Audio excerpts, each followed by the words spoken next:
आप देख रहे हैं अमेज नाउ। गंगा, यमुना, राप्ती और गोमती के तटवर्ती इलाकों से खबरें आप तक।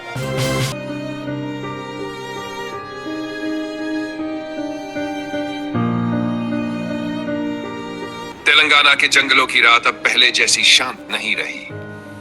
कांचा गच्ची बौली के घने जंगलों में जहां कभी पंछियों की चहचहाहट गूंजा करती थी, अब वहां बुलडोजरों की गर्जना सुनाई दे रही है। आधी रात को चली मशीनें, टूटते पेड़ और बिखरता प्रकृति का संतुलन।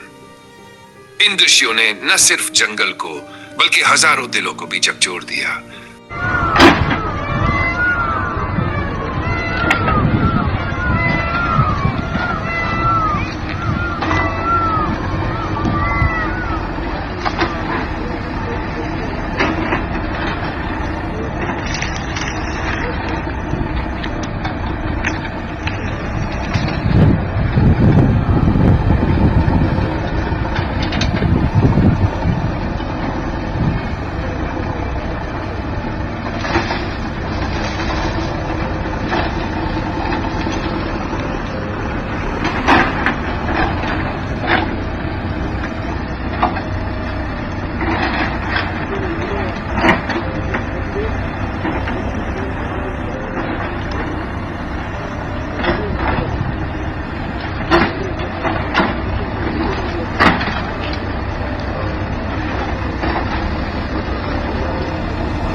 स्थानीय निवासियों की आंखों में आंसू है और छात्रों के सीने में आक्रोश।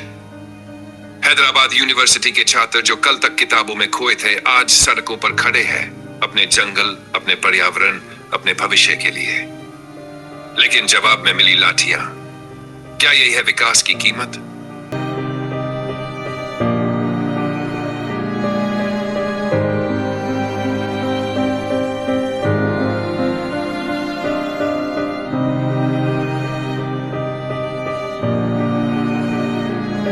मामला सिर्फ जमीन का नहीं है, ये लड़ाई है उस हरियाली की जो आने वाली पीढ़ियों के लिए ऑक्सीजन बन सकती थी। सरकार कहती है ये वन क्षेत्र नहीं है, छात्र कहते हैं ये हमारी जमीन है, हमारी जिम्मेदारी है। राजनीतिक गलियारों में भी हलचल है। भारतीय जनता युवा मोर्चा, समाजवादी पार्टी जैसे दल छात्रों के समर्थन में आ खड़े हुए हैं। पर सवाल वही है, कौन सुन रहा है जंगल की पुकार? हाई कोर्ट ने पेड़ों की कटाई पर रोक तो लगा दी है, मगर जमीन पर अभी भी हरियाली का कत्ल जारी है। विकास जरूरी है, लेकिन क्या उसके लिए प्रकृति का गला घोंटना भी जरूरी है? सरकार वादे करती है हजारों को मिलेगा रोजगार, लेकिन क्या हम ये सोच पाए कि उस रोजगार की नींव कहीं किसी चिड़िया का घोंसला तो नहीं है? यह विवाद अभी भी जारी है और इस जंगल की कहानी अधूरी है। शायद उस आखिरी पेड़ की सांस के साथ पूरी होगी।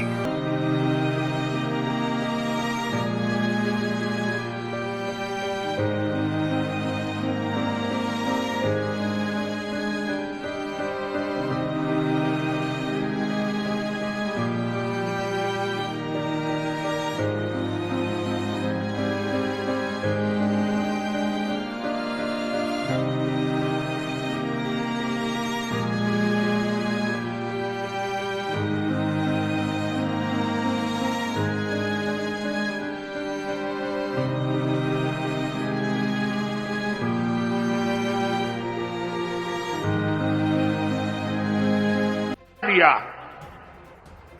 साथियों, तेलंगाना की कांग्रेस सरकार भी जनता से किए वादे भूल गई है। वहां कांग्रेस, वहां की सरकार जंगलों पर बुलडोजर चलवाने में व्यस्त है। प्रकृति को नुकसान, जानवरों को खतरा, यही है कांग्रेस की कार्यशैली। हम यहां कचरे से गोवर्धन बनाने के लिए मेहनत कर रहे हैं और वो बने बनाए जंगलों को उजाड़ रहे हैं। यानी सरकार चलाने के दो मॉडल आपके सामने हैं। एक तरफ कांग्रेस का मॉडल है जो पूरी तरह झूठ साबित हो चुका है, जिसमें सिर्फ कुर्सी के बारे में सोचा जाता है।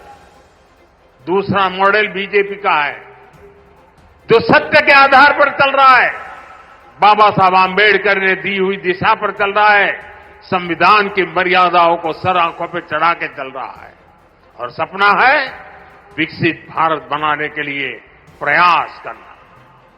आज यहां यमुना नगर में भी हम इसी प्रयास को आगे बढ़ता देखते हैं। साथियों, मैं आपसे एक और अहम विषय की चर्चा करना चाहता हूं। कल देश ने वैशाखी का पर्व मनाया है।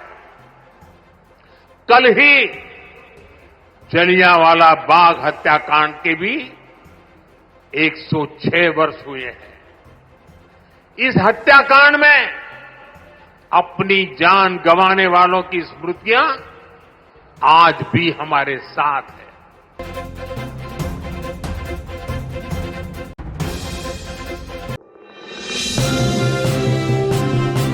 आप देख रहे हैं अमेज नाउ।